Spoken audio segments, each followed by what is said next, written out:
intelligence vis-a-vis intellect.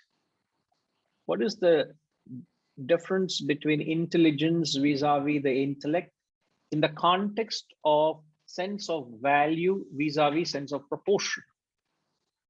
Now, I would quickly present the differences between the sense of value vis-a-vis sense of proportion. Now, I must tell you, even in the spiritual field, people only disseminate sense of values, but nobody helps you to give that sense of proportion to the value. Even in the spiritual field, gurus out there are just giving the value systems, but they're not giving you the know-how. So sense of proportion is the know-how, how to apply the values, when to apply the values. And in order to apply the values, you need to be able to assess the situation and the context. For that, you need to have an intellect. So application of a value needs an intellect assessment, exactly like medicine and dosage. A doctor gives the same medicine, prescribes the same medicine, but the dosage differs from patient to patient. That adaptability of assessing the patient's requirement, because if the same medicine, if it's not given in the right proportion, becomes fatal, it becomes poisonous, it becomes detrimental. So the sense of values, as you rightly said, is information which you gather from external sources, which makes you intelligent. So you can be intelligent in the spiritual field as well. You're well informed, you're well read, you're well heard. So you know the various scriptural texts, you've heard many commentaries, you are a great orator, you have all of that on one side. So you're well informed. So you only have the value systems. But the sense of proportion is you will not be able to live those values.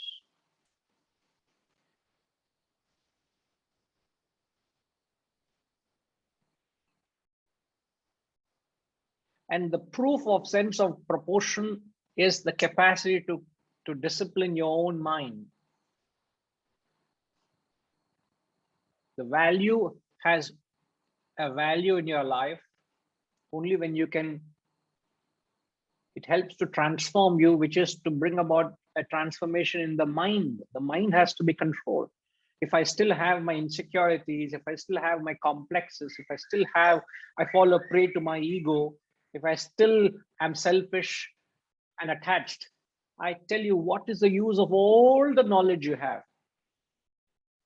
I may have all the knowledge, yet I am attached, yet I have desires, I'm selfish, yet I'm full of ego, I'm caught up into the play of the complexes. I fall a prey to my mind. I would ask, what is the question of all that you have? And I know people, I know because they have come to me. They have been my students. They've been my students. They've been benefited. They don't spare a word in praising how much the knowledge has benefited me. And yet, end of the day, they're so grossly selfish with reference to the relationship between a guru and a shishya.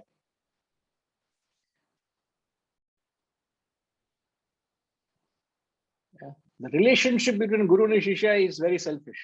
They're benefited, yet they don't realize, and I can clearly see you are taking and taking and taking, yet it does not help you evolve, because you understand the value of knowledge, information, but yes, you're taking information, intelligent, that's all. It doesn't help you evolve.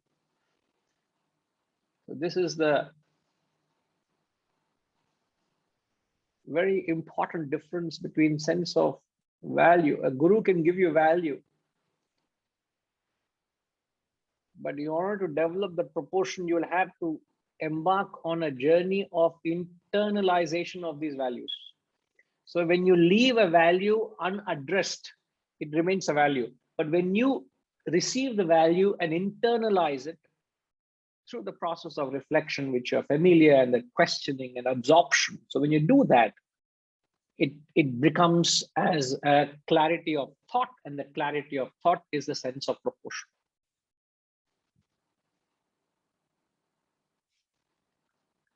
Yes, Hirenji. Would you please, I believe you might be doing it, the proportion of the values, that the word proportion you are talking about. Yeah. I'd like to clarify a little more on that. Okay.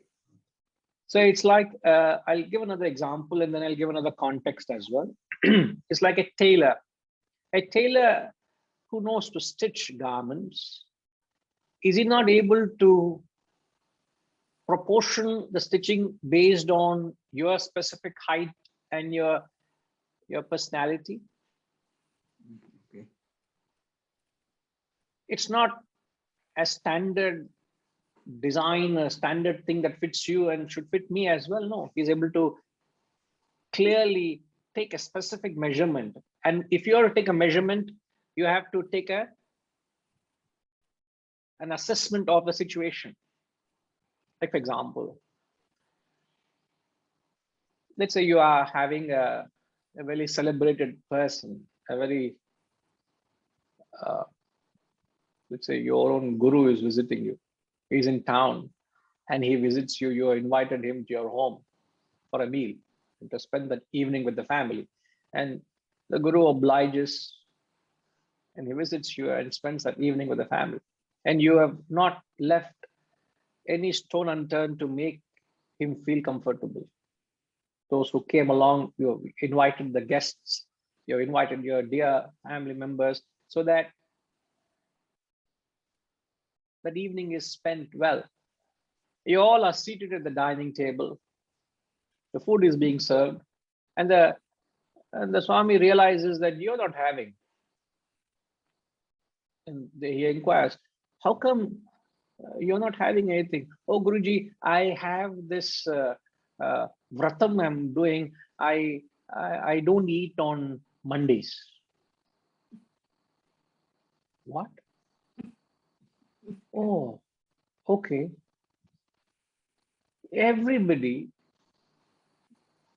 is enjoying, and you are sitting, seeing their faces eating, because you are practicing vratam. Now, what do you call this? You have a certain value system that you are practicing, that every Mondays you fast. Now, here is an occasion where you have someone, a celebrated person, and an occasion where the least you could tell yourself.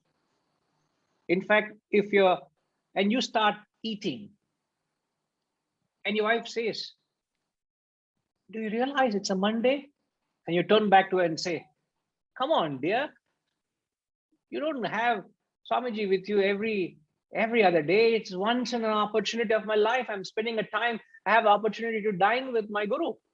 I can fast any other day. The world is not going to come to an end. So you're able to apply that sense of intellect. Proportion. You're able to apply that proportion to the value. That what does that occasion, that moment demand me? But when you lack the proportion, the value becomes rigid. And anything that rigid is not adaptable, is flexible, it will not help you. You break, but you will not adapt. You can't live with it. Isn't it? Good. So even the hose you use to water the plants, if it becomes rigid, it will break. It's no use, sir. Anything that is not adaptable, anything is not flexible, has no meaning, no relevance to life. It doesn't fit in your life. So if you have a value, if you appreciate, if you don't know when to apply, when not to apply, that value is no meaning. Adaptability is everything in life. We're not talking of giving up your value systems. We are talking about applying your values. Tomorrow, somebody offers you a chicken burger. Don't apply the same principle. My friend has given me with so much love. He's called and he's offering me chicken burger. It's okay. To make him feel good, I will have chicken burger for one meal. That's all. That is compromising your values. Values. That is being without a spine. You have lost your value systems. There's a difference between in sacrificing or giving up your value systems vis-a-vis adaptability of a value system. So eating a burger is having no spine, no value system. Fasting another day, keeping the occasion in mind, is proportion to the value which you have practiced. Let's say 30 years you have been practicing. That's why your wife also shocked. How come you're eating on a Monday? Never mind, my dear. This day may not come in the rest of my life. So I want to cherish this moment with my Guru. So therefore, I will dine with the guests and I will practice that etiquette. I have someone at my table. I also have to give company, isn't it? That's a basic etiquette. Yeah. This is the difference between sense of value and sense of proportion. Thank you, sir. Thank you, Guruji. Appreciate it. Most welcome. Thank you. Yes, Setuji?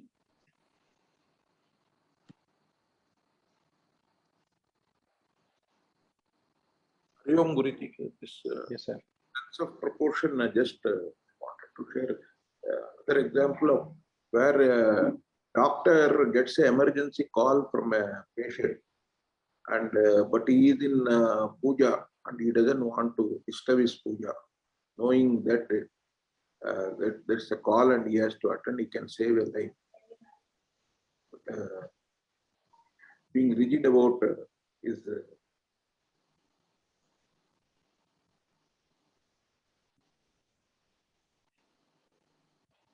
So you are a slave to your own. Is it a real case, Setuji? Is it a real case scenario?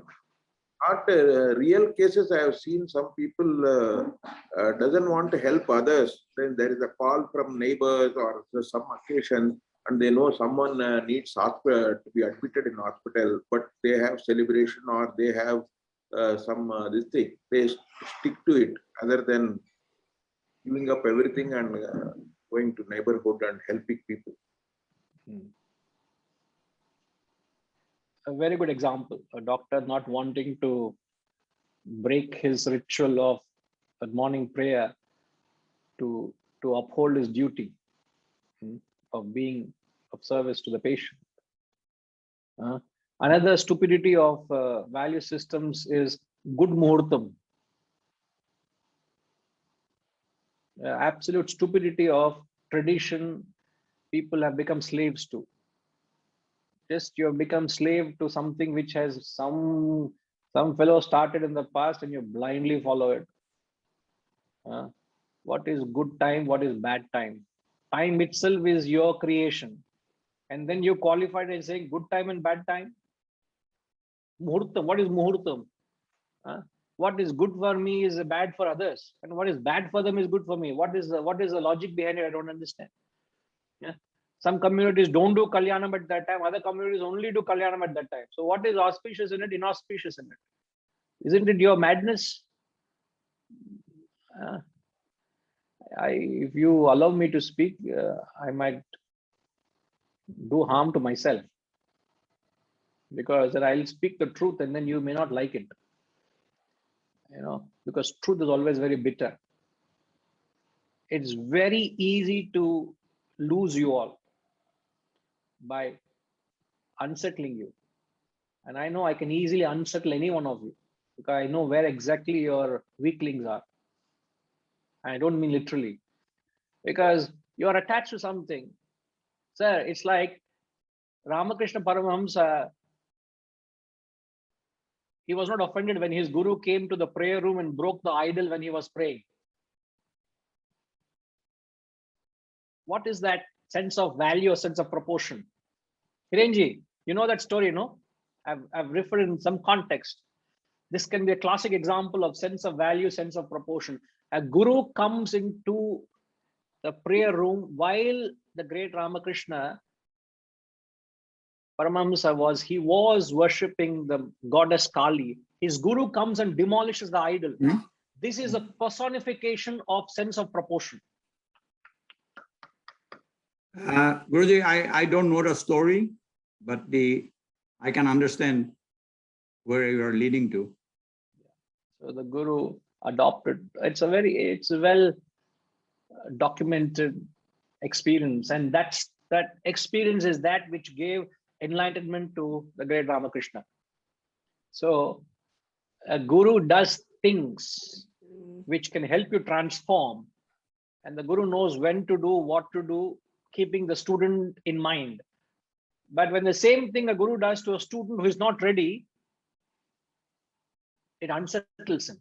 But Ramakrishna was ready.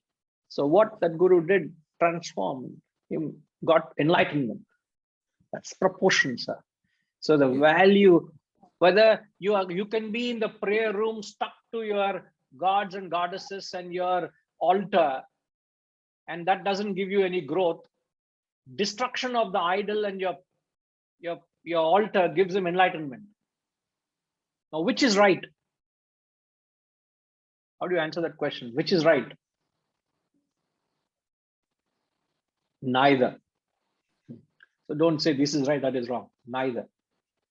It is that capacity to adapt. That's what I'm saying. When and why and how, that gives you the benefit. So worshipping an idol hasn't given me enlightenment. Destruction of the idol has given me enlightenment. I thank the memory that brought me this answer. I didn't have in my mind to refer in the context. It can't get any better example than this, sir. Gives the ultimate. So how you use something for your transformation. The Guru felt that that idol has to be destroyed to convey the message to the student, and it conveyed, it transformed him. If the Guru didn't do that, perhaps the great Ramakrishna may not have attained Nirvikalpa Samadhi. Nirvikalpa Samadhi is total realization. Savikalpa is partial realization. But he attained the moksha because the last obstacle only the Guru removes. The last thorn in your flesh to your enlightenment, the Guru removes. So this is, Shastras are pregnant with these kinds of contexts where you must have the eye to see. I don't know how many of you could have related this experience in the context of sense of value vis-a-vis sense of proportion. You're worshipping the Lord to attain enlightenment, destroying the idol, and you attain enlightenment. It can't get better than this. It just can't get better.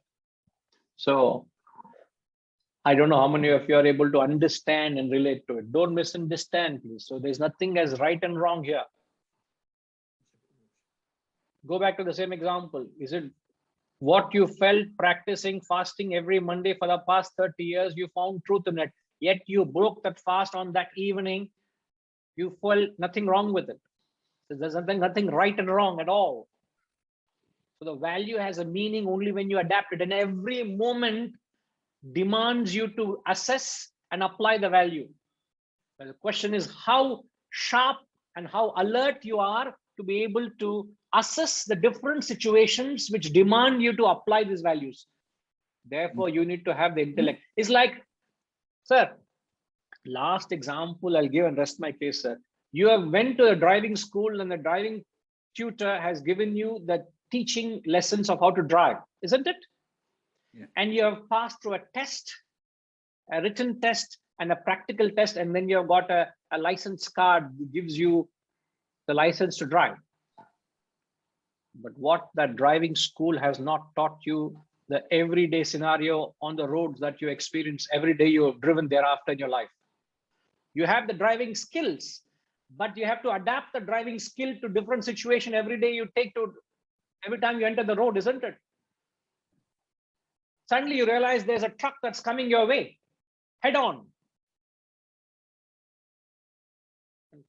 And you realize that guy seems to have lost control over his truck.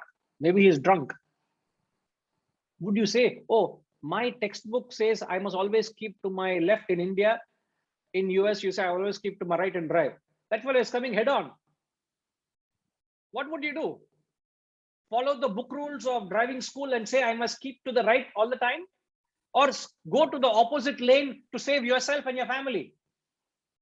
You're breaking the rules, yet you have saved yourself and the family. and perhaps even save that fellow. You alerted him by honking, but you avoided a fatal accident.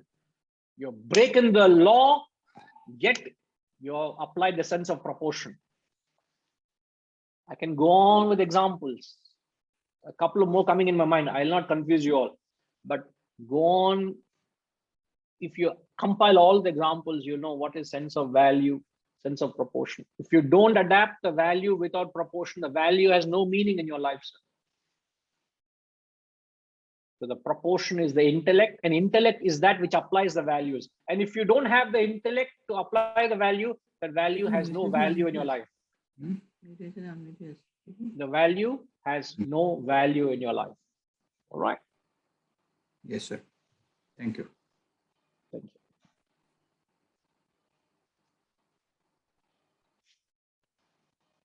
you. An exhaustive discussion, but please don't get tired. I am concluding not because I am tired or not because you are tired, because time is up. I have enough energy and the vitality to carry on. I know you all have as well, but it just tells you there's so much to draw out of it and so much to ponder. Please do. When we come back, we will get on with the text, which is we'll come to the third verse. Okay. Thank you.